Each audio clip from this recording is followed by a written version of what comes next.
Olá! Nesse vídeo vamos dar uma olhada em como o WordPress pode ser utilizado como um aplicativo Knowledge Base, base do conhecimento. Temos aqui uma instalação básica e inicial do WordPress. Dispensa aqui o painel de aviso padrão. E essa versão do WordPress recente, ela está com esse tema padrão, né?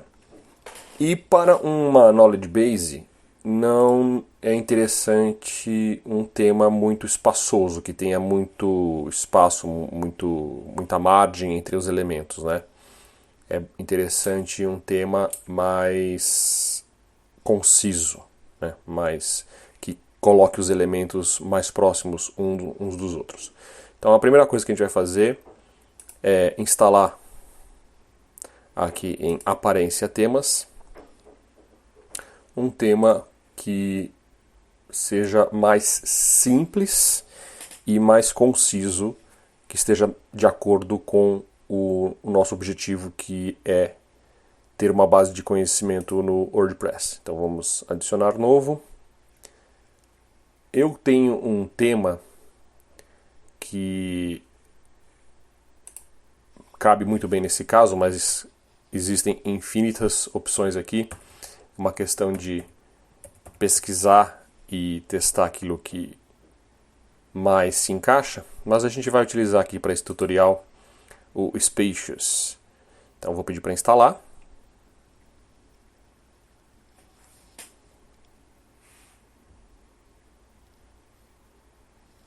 E ativar.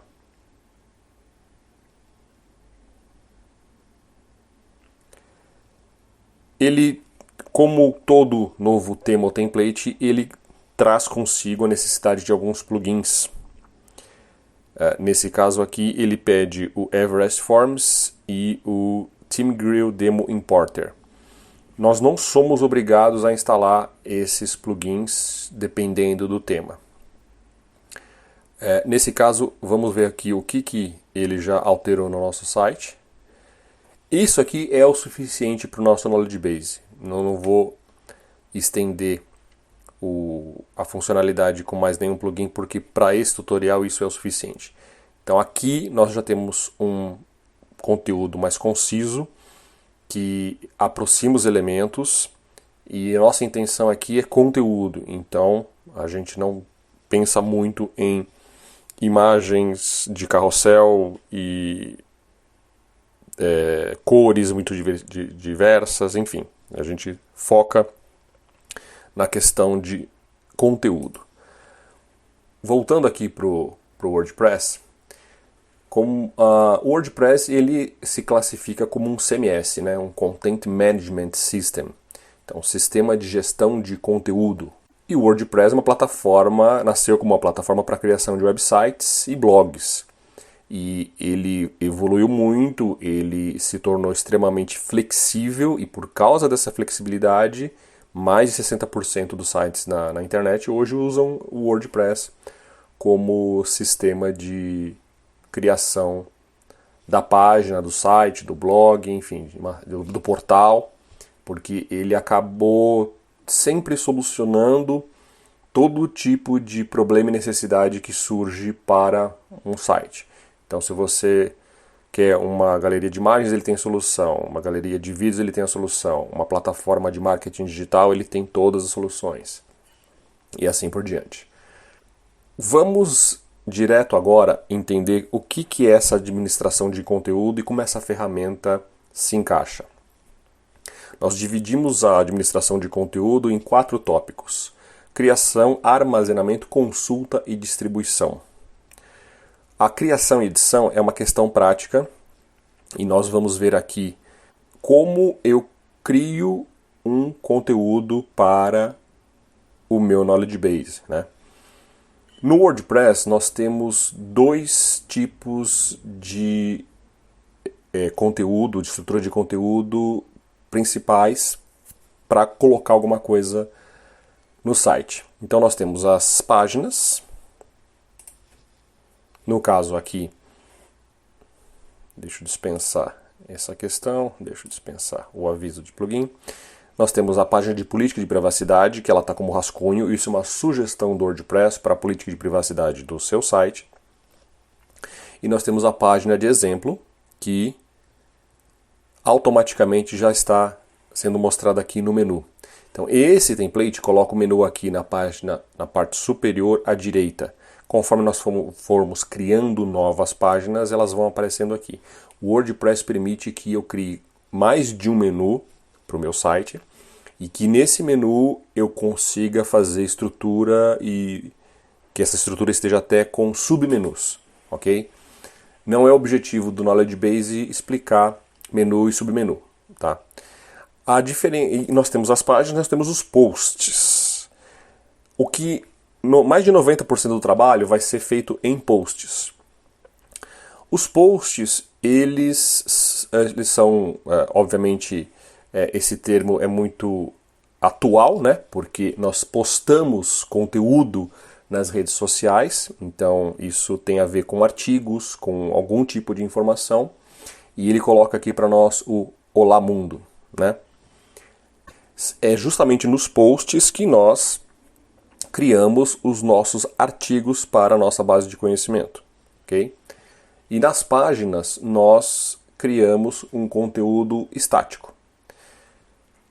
Eu só vou abordar de novo aquelas questões dos 4 tipos de conteúdo para que a gente entre na questão do uso do post, tá? Então eu falei criação e edição, que é o que a gente vai ver na prática. Armazenamento. O que acontece com o WordPress? O armazenamento ele ocorre de maneira transparente. Então eu não tenho que me preocupar em criar um documento e salvar esse documento num disco ou numa pasta que sincroniza com algum serviço de nuvem, né? de backup, de sincronismo, de compartilhamento de arquivo na nuvem. A consulta, ela também é automática. Então, o que acontece com o nosso site? Ele indexa o conteúdo e permite que a gente faça a pesquisa aqui, diretamente num campo que fica na página principal do site. E ele vai indexar pelo título do nosso artigo ou post, pelo conteúdo, pelas categorias e pelas tags. Nós vamos entender o que são categorias e o que são tags também. E a distribuição, como ele está instalado em um servidor web central, o acesso a esse conteúdo se dá através de um navegador web. E então, quer dizer, para quem eu cadastrar e liberar o acesso, essa pessoa vai conseguir consumir o conteúdo que eu publiquei. Então, juntando tudo isso, o que acontece? Quando a gente tem a necessidade de criar algum conteúdo que ele tenha que ser aproveitado pela nossa própria equipe, ou pelo nosso cliente, ou pelos nossos colaboradores, essa é uma plataforma extremamente simples, concisa, e que já traz pronto todos esses recursos que eu acabei de falar, certo? Uma coisa importante de entender é que ele separa a forma do conteúdo. Apesar de eu estar criando páginas e posts aqui, eu posso modificar o meu tema, então a minha forma se modifica, mas o meu conteúdo permanece. Isso também dá uma flexibilidade muito grande na questão visual, da identidade visual do nosso site. Então agora sim, né? Conteúdo. Páginas e posts. Páginas possuem quantidade determinada e os posts eles possuem uma quantidade indeterminada. Vamos na página, vamos dar um exemplo aqui de página. Por exemplo, dentro da empresa, eu posso ter uma página que me lista os ramais dos nossos colaboradores. Então, vou criar uma página para descrever os ramais dos colaboradores. Essa página, ela é alterada raramente. Esse tipo de conteúdo é alterado muito raramente. Então significa o seguinte: não faz sentido a gente criar um artigo para esse tipo de conteúdo, porque o artigo ele é muito dinâmico, ele tem uma quantidade indeterminada. Você não calcula, você não se obriga a criar um artigo por dia ou 10 por dia. Você cria à medida da necessidade. A página, você já tem um outro tipo de abordagem. Então, por exemplo, vou criar uma página aqui chamada ramais. E aqui eu vou começar a escrever os ramais da empresa. 90. 90 é do Luiz. O 10. 10 é da Maria. O 30. 30 é do Rodrigo. E assim por diante. Esse tipo de conteúdo que eu fiz aqui, ele cabe melhor ser mostrado como uma lista. Então eu vou selecionar esse texto que eu criei e vou pedir que eu quero que isso seja apresentado em forma de lista. Ok? Então, estão aqui a relação dos ramais da empresa. O que eu acabei de fazer foi um rascunho. Ele não está publicado no site. Eu posso visualizar antes de publicar ou eu já posso publicar esse conteúdo. Ele faz uma pergunta de verificação de confirmação e eu digo que sim, eu quero publicar. Vamos atualizar agora. Aqui pode ver que ele já apareceu de forma automática aqui na região do menu, onde estão as páginas estáticas. Clique em ramais. Eu já tenho aqui a lista de ramais que eu posso consultar. Como eu estou logado como um usuário no sistema, ele identifica isso e eu já posso clicar aqui para editar, para alterar essa página se for o caso. Esse botão aqui em cima tem a mesma função, ok? Vamos fazer um teste aqui, por exemplo, na página de exemplo. Eu vou buscar pela palavra Rodrigo.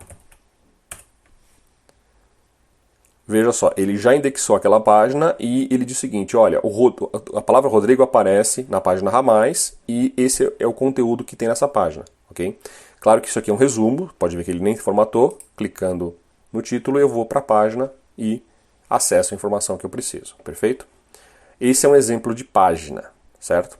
E a página, ela independe de uma data. Pode ver aqui que ele não me mostra nenhuma data. É possível forçar a data, exibir a data que a página foi criada através de um plugin de configurações lá do WordPress. Mas normalmente a gente não tem essa necessidade. Já um post, um artigo, sim, é importante mostrar a data para a gente ter ideia de que aquela informação que nós estamos vendo, ela é nova ou ela já poderá estar defasada, desatualizada. Vamos criar aqui nosso primeiro post, então.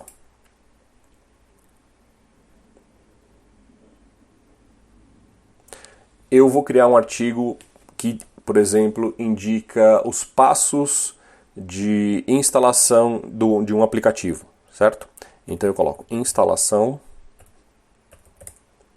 aplicativo, e eu vou chamar ele de app2.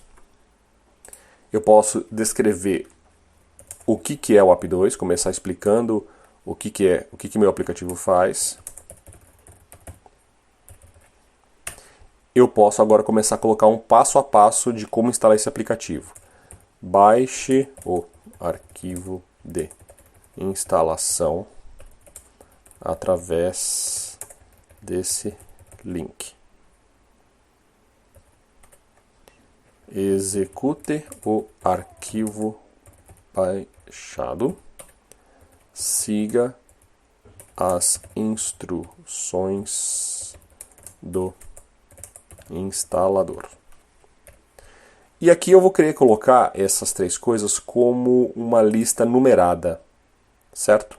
Então eu peço lista e aqui em lista eu vou dizer que eu quero que essa lista seja numerada.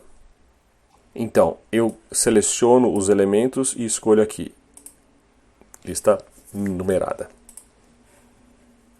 E vou pedir para publicar. O que aconteceu no site da Knowledge Base? Vamos aqui para a página inicial. Conforme eu vou publicando os meus posts, os meus artigos, eles vão aparecendo em ordem aqui na primeira tela. Eu posso, obviamente, localizar esse artigo pelo título, pelo conteúdo, por categoria ou por tag. Vamos ver a cara dele publicada. Então a gente tem aqui, eu sei que esse artigo foi feito pelo usuário RD Consolo no dia 15 de novembro, não tem categoria, não tem comentário, eu posso editar porque eu estou logado. Muito bem. Então, revisando, né? Páginas. Nós temos exemplos de páginas. Por exemplo, sobre eu posso explicar do que é a minha base de conhecimento. Dados de contato, aqui no caso dos ramais. Eu posso listar os produtos e serviços também. Posts, exemplos de posts. Artigos, tutoriais, notícias são exemplos de posts, ok? As páginas, elas permitem que ele armazene uma questão de revisão. Então, se eu voltar aqui para minha página e eu fizer uma edição dela,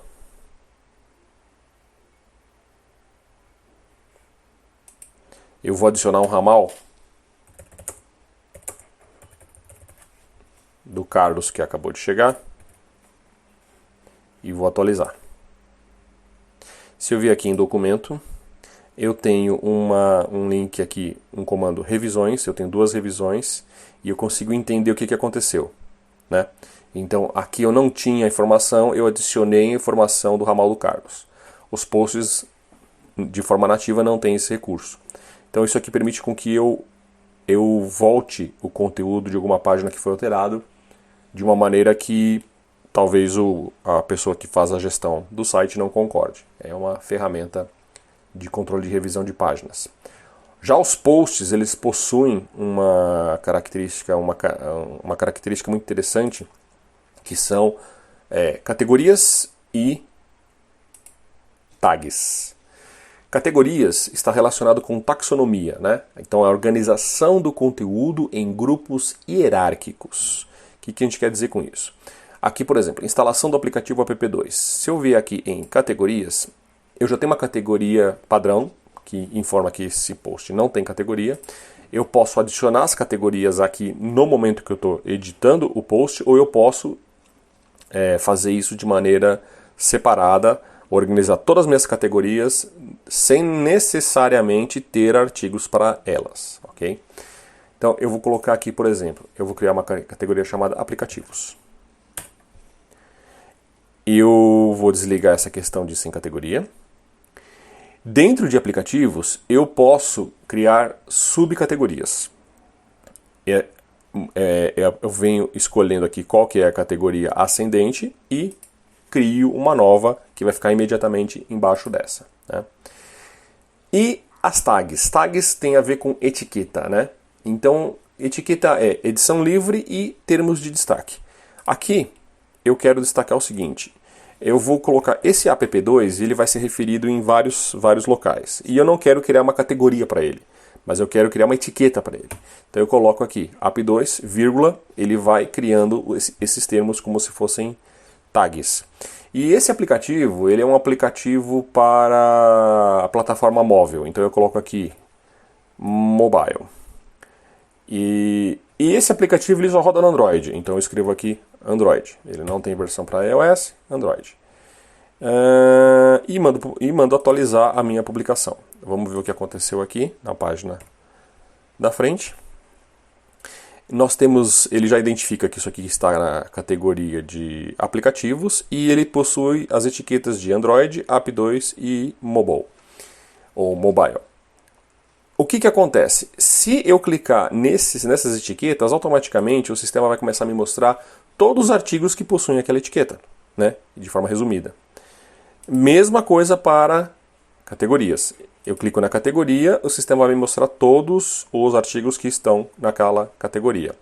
E isso faz sentido se eu posso fazer uma busca. Então, se eu busco aqui por Android, ele vai me dizer os posts que tem. Ele ainda não chegou a indexar isso. Talvez a gente faça uma revisão aqui nessa parte.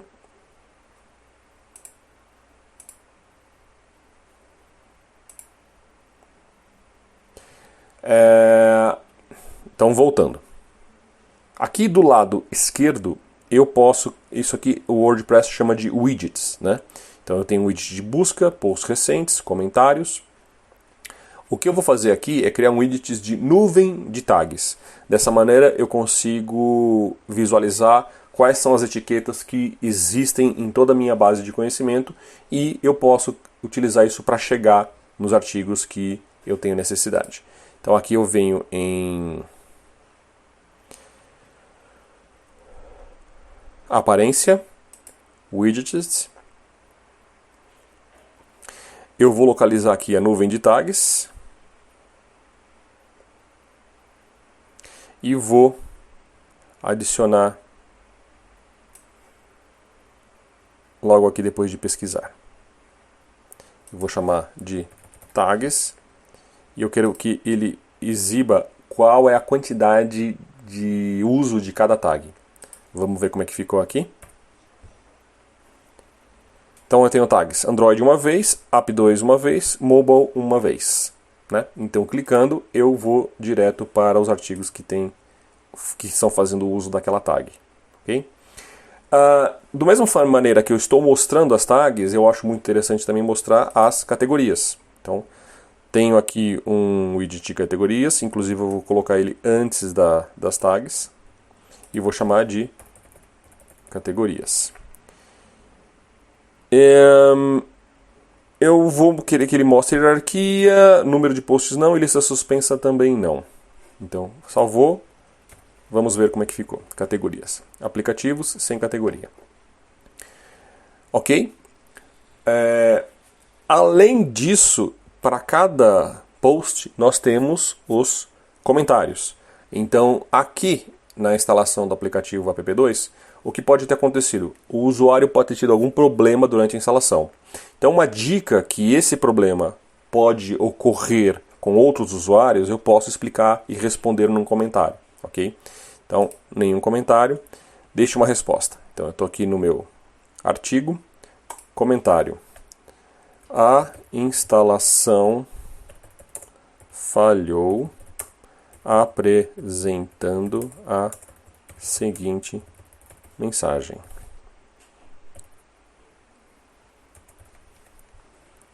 Publico um comentário. Outro usuário pode responder, pode dar uma resposta para esse meu comentário, indicando a solução. A solução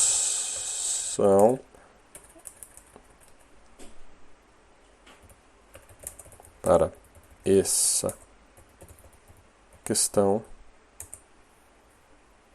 é baixar as atualizações do Windows. Publicar comentário. Então eu tenho o meu problema e tenho minha solução. E ele está explicando, ele está listando as informações do comentário e da resposta, sem que eu tenha que alterar o conteúdo original do meu post. Então os comentários, eles servem para adicionar conteúdo, eles servem como uma revisão, atualização do conteúdo e pode dar dicas sobre aquilo que está sendo colocado ali. Vocês estão vendo que o conteúdo basicamente é texto. Claro que nós podemos colocar também imagens, vídeos, documentos do tipo Word, Excel, PDF, planilhas, né? Isso se faz através da biblioteca de mídia. Então, mídia, biblioteca. A biblioteca é um lugar central que você vai adicionando esses outros arquivos de mídia para você utilizar no seu post. Diretamente no post é possível você colocar um PDF, um Word, uma imagem e automaticamente o WordPress vai colocar essa mídia aqui na biblioteca. A gestão da biblioteca ela é feita de uma maneira muito simples porque isso resolve o problema da maioria das pessoas. Eu gosto de, numa base do conhecimento, instalar um plugin que vai permitir que eu possa classificar os arquivos da minha biblioteca sem alterar os links. Então, conforme eu vou organizando a minha biblioteca em pastas, eu não vou perder nenhum conteúdo daquilo que já foi utilizado. Ok? Então, para isso eu vou em plugins, eu vou fazer isso apenas uma única vez, e vou adicionar o plugin chamado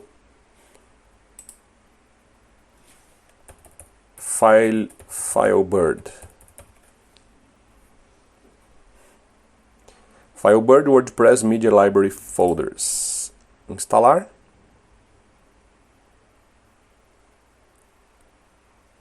e ativar.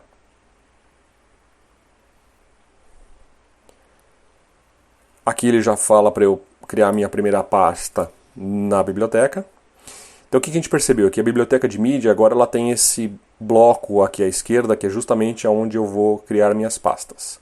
Então eu vou criar uma pasta chamada imagens. Você pode criar a sua estrutura de acordo com projetos, com tipos de arquivo, com datas. Aí vai de acordo com a necessidade. Documentos. Então conforme o conteúdo for aparecendo aqui, eu posso arrastar e soltar e classificar ele dessa maneira, sem que a mídia seja alterada no post. E para colocar uma mídia no post,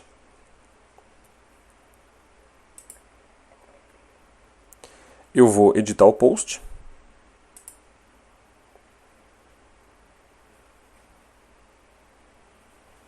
E eu vou aqui adicionar uma mídia.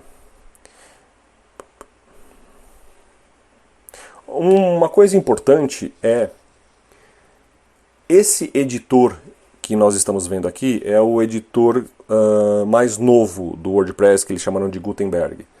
Eu prefiro utilizar o editor clássico quando se trata de base do conhecimento. Então existe um plugin que vai transformar a maneira como eu edito o conteúdo como era nas versões anteriores do WordPress. Eu vou instalar e vocês vão ver a diferença. Então, plugins, adicionar novo, editor clássico. Nada impede de se manter com o Gutenberg, que é o novo formato de edição. Se a equipe se adaptar bem a ele, não tem problema. Editor clássico.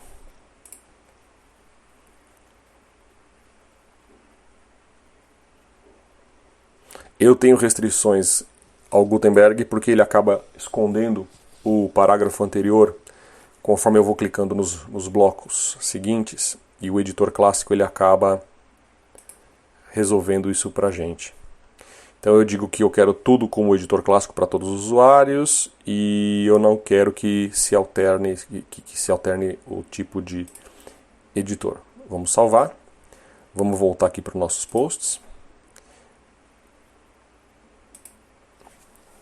Editar o post. Então o que a gente tem aqui? A gente tem uma área que eu escrevo livremente aqui o que eu preciso. Eu tenho uma barra de ferramentas muito simples, que para quem utiliza um editor de texto já sabe como funciona. Eu posso ter... esse botão esconde algumas funções mais avançadas de formatação. E o texto é para quem gosta de mexer diretamente nas tags HTML. Então, se alguém quiser fazer um ajuste mais fino e souber a tag HTML, pode usar o texto. Senão, a parte visual resolve perfeitamente, sem a necessidade de conhecimento de HTML. Perfeito? Então, eu vou adicionar uma imagem aqui no meu artigo. Qualquer imagem aqui que eu achar aqui na internet, através do Google, aplicativo. Eu vou em imagens e vou baixar qualquer imagem de aplicativo aqui. Essa aqui está um pouco... Não vou baixar uma imagem muito grande.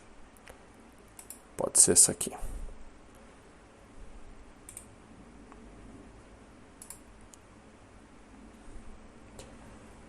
Salvar aqui na pasta Downloads. Voltar para cá, para a edição do meu artigo. E adicionar aqui uma imagem.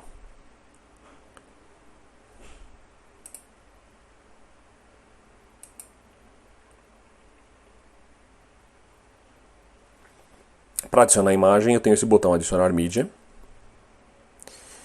Eu posso selecionar ou arrastar a mídia para cá. Vamos aqui na pasta de downloads. Está aqui a imagem. Eu vou inserir no post. Posso colocar ela em qualquer lugar aqui que necessário. Posso alinhar à esquerda, à direita, ao centro, enfim. A questão da formatação é feita através desses comandos. Eu vou atualizar a minha publicação. Vamos ver como é que ficou. Está aqui a imagem. E agora, na minha biblioteca de mídia, a imagem aparece aqui e eu vou querer que ela fique dentro da pasta imagens. Então, documentos eu não tenho nada, imagens eu tenho um arquivo, está aqui ela, e o meu post vai permanecer inalterado. Eu não vou perder o link com essa imagem, porque é apenas uma organização visual. Internamente o link permanece inalterado. Ok? Muito bem. Então, a biblioteca de mídia, o que ela faz? Ela centraliza os arquivos de mídia que a gente utiliza dentro dos posts e das páginas. Como a gente viu, a gente pode adicionar isso no momento da edição do post, que é o que eu fiz, ou eu posso aqui nessa tela adicionar quantas mídias eu quiser para futuramente utilizar nos posts, certo? Exemplos, imagens, documentos, planilhas, vídeos, etc. A gente tem que tomar um pouco de cuidado com a quantidade de mídia que a gente coloca aqui, porque a gente sabe que um texto ocupa um espaço infinitamente menor do que um vídeo, por exemplo, né? Ou uma imagem de altíssima resolução. E aqui a gente tem a questão da restrição da capacidade de upload do servidor que o WordPress está instalado.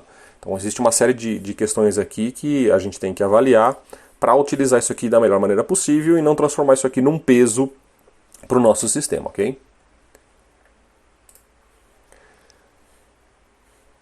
Bom, como a gente está falando de uma knowledge base, que é uma base do conhecimento, a gente não está falando de um site público da internet. Então o que acontece? No momento de configuração desse site, eu já havia informado que eu não queria que os sistemas de buscas indexassem esse site. Além disso, eu preciso fechar esse site e depois começar a controlar o acesso. Porque o WordPress ele é uma plataforma aberta, então ele sempre começa de maneira aberta e você é que fecha, não é o contrário, não é fechado para você abrir, certo?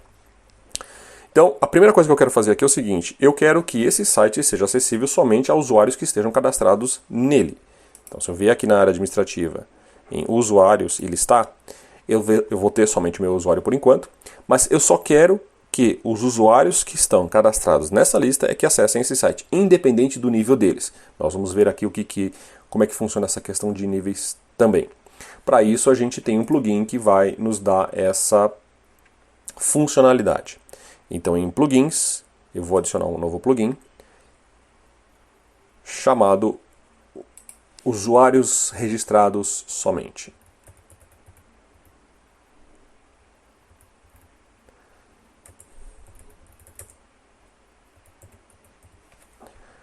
Então, Registered Users Only. Esse aqui. Instalando. Vou ativar. A partir desse momento, se o usuário não estiver logado, ele não vai entrar nesse site. Vamos ver um exemplo aqui. Eu vou pegar esse link e vou mandar para um outro usuário. Vou abrir com uma janela de navegação privada e vou acessar minha knowledge base. O que aconteceu? Ele já me dá uma mensagem em inglês, isso também pode ser traduzido através de plugins e personalizações de linguagem, não é o caso aqui do nosso exemplo. Mas de cara eu sei que eu preciso de um usuário e senha para entrar no site. Quando eu desativo esse plugin, esse site fica aberto para qualquer visitante. Então, sem usuário e senha, eu não entro na minha base do conhecimento e eu acabo, a partir daí, iniciando um controle mais refinado de conteúdo, certo? Então, por exemplo, eu vou criar um novo usuário aqui. O nome do usuário é username, certo? Então aqui é o termo que ele vai se identificar para entrar no sistema. Então é importante fazer de uma maneira mais simples e padronizada. Então, por exemplo, na empresa o usernames são sempre nome e sobrenome em minúsculas separados por ponto. Então aqui Carlos.Rodrigues seria o username dele. O e-mail dele é carlos@empresa.com.br. Nome Carlos, sobrenome Rodrigues. Site não é obrigatório. O WordPress vai criar uma senha forte por padrão, vai mandar um link para o usuário através dessa opção que está marcada aqui para que ele entre, ou eu posso de forma arbitrária fornecer uma senha aqui para ele e dizer qual é a senha dele. A maneira padrão, obviamente, é mais segura. Mas se você está mandando e tem o costume de mandar uma senha padrão, pode fazer essa alteração aqui. O que eu quero focar é na questão da função, que tem a ver com o nível. Nós temos assinante, contribuidor, autor, editor e administrador. Então, o assinante, ele pode visitar o site, tá? Ele não pode fazer nada além de consumir o conteúdo que está na base do conhecimento. O contribuidor, ele pode criar postagens, ele pode criar posts, mas ele não publica. Então, ele vai criar conteúdo e algum outro usuário que tenha um nível superior ao dele pode publicar ou não o conteúdo que ele escreve. E, obviamente, ele também vai visitar o site. Autor, ele pode criar e publicar o que ele bem entender, mas dele. Ele não pode publicar o que é do outro, ou seja, de um outro colaborador. Ele não pode fazer isso. Ele pode criar e publicar o que ele cria. O editor já pode criar,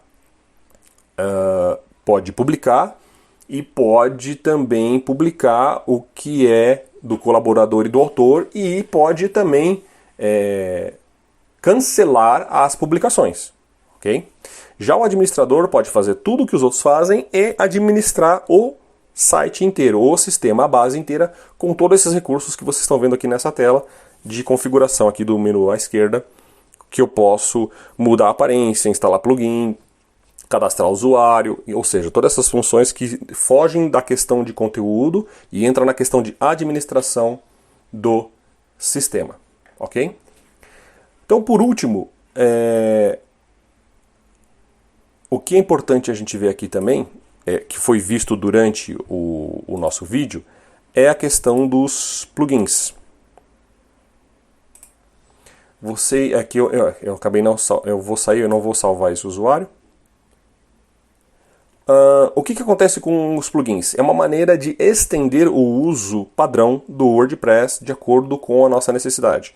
Então aqui no nosso caso, o exemplo é uma Knowledge Base, nós estamos instalando e ativando plugins que tornam o WordPress um sistema que atende à necessidade de base de conhecimento. O último plugin que eu vou instalar aqui é em relação à restrição de conteúdo. Como vocês viram, os níveis padrão dos usuários do WordPress, eles são bem abrangentes. A partir dali é que você vai refinando e vai personalizando o que você precisa.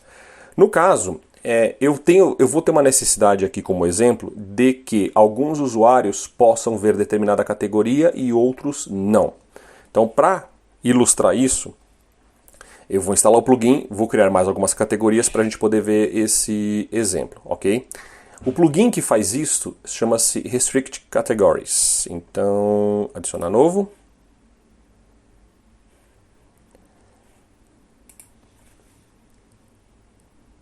Restrict Categories. Instalar.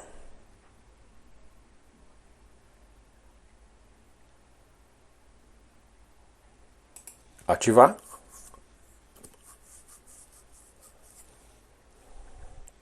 Plugin ativado. Configurações de restrição de categorias. Então nós temos dois tipos de restrição que nós podemos fazer: por papéis, roles, e por users. Nós temos aqui duas. Eu disse que eu ia criar mais umas categorias. Eu vou criar mais uma aqui para a gente ver como é que a gente faz isso fora da edição do post, né? Então a gente tem posts, categorias. Eu vou adicionar uma nova chamada. Eu tenho aplicativos, eu vou chamar de circulares. Slug é o apelido. Vou chamar de circulares. Categoria que eu publico as minhas circulares. Não tem categoria ascendente, não tem hierarquia nenhuma aqui nesse caso. Adicionar nova categoria. Muito bem. Agora vamos voltar aqui para a parte de configurações e restrições por categorias. Então a categoria já apareceu aqui. Então eu posso dizer o seguinte, que o assinante, né, que são os subscribers, eles podem somente consultar as minhas circulares. Então quem for assinante não vai ver nada que eu publico fora de circulares, ok? Isso eu estou usando os papéis padrão do WordPress, mas eu posso vir em usuários, eu posso localizar um determinado usuário, que no caso aqui eu só tenho um, eles vão aparecendo vários blocos aqui com os outros usuários. Quando isso chegar numa quantidade muito grande, eu posso utilizar essa caixa para uma localização. E aqui eu também posso fazer uma restrição de categorias. Eu posso criar um novo usuário e dizer que, por exemplo, ele só vê aplicativos e não vê circulares, certo? Dessa maneira, eu estou configurando o acesso ao conteúdo da minha base do conhecimento de acordo com o meu usuário cadastrado, ok? Então é isso. Espero que com essas dicas nesse tutorial você consiga gerar um WordPress e utilizar ele como uma base de conhecimento, ok? Obrigado por assistir e até a próxima.